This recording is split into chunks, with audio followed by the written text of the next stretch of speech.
As far as the scientists are concerned, they have a different philosophy. They have a different approach. This approach is known as the falsification test. The scientists, they are so busy. There are so many new theories coming about, they don't have time to analyze it. They say, if you have a theory, first give us a way to prove your theory wrong. If you come about with a new concept, first give us a way, show us a way how to prove your theory wrong. Albert Einstein, in the beginning of the 20th century, he proposed certain things.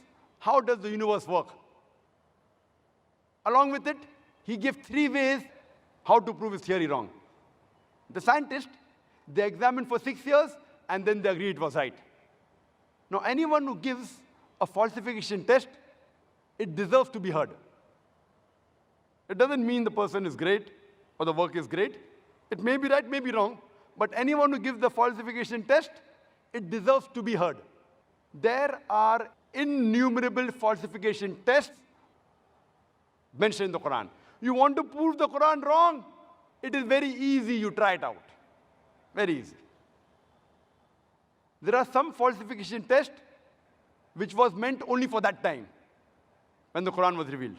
Some is meant for today, some it will be meant till the last day. I'll just mention about 4 or 5 because of lack of time. One very good example is about the story of Abu Lahab. Abu Lahab, he was the uncle of the Prophet Muhammad ﷺ, and he was given this nickname, Abu Lahab, the father of the flame, and he was one of the staunchest enemies of the Prophet. Whenever he saw anyone speaking with the Prophet, he used to wait. Moment the Prophet left, he used to go to the man and ask him, what did the Prophet say? Did he say black? It is white. Did he say day? No, it is night.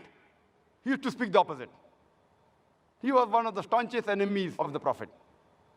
He went out of the way, he even lied many a times just to prove the Prophet wrong. Now there's a surah in the Quran by the name Surah Lahab, chapter number 111, which all of us know very well. It's recited many times in the Salah, Tabbat Yada Abi Lahab wa Tab, etc. In this surah, it is mentioned that Abu Lahab and his wife, they will burn in the hellfire, indicating they will never become Muslims. They will never ever accept Islam. Now this surah was revealed about 10 years before the death of Abu Lahab. When this surah was revealed, only thing Abu Lahab had to do was accept Islam, and the Quran would have been proved wrong. Not actually. Many of his companions who were his friends, in the span of 10 years, they accepted Islam. Abu Lahab, later on, after 10 years, he died in the Battle of Badr. 10 years he had time. The Prophet was constantly reminding him for 10 years, you accept Islam, and the Quran would be proved wrong. So easy. Only thing he had to do was say, I am a Muslim. Finish. Not that he had to behave like a Muslim. Not that he had to offer salah. Only thing he had to say, I am a Muslim, and finish. The Quran would have been proved wrong. So easy. Very easy. He had lied many times against the Prophet. He had to lie once again, and the Quran would have been proved wrong.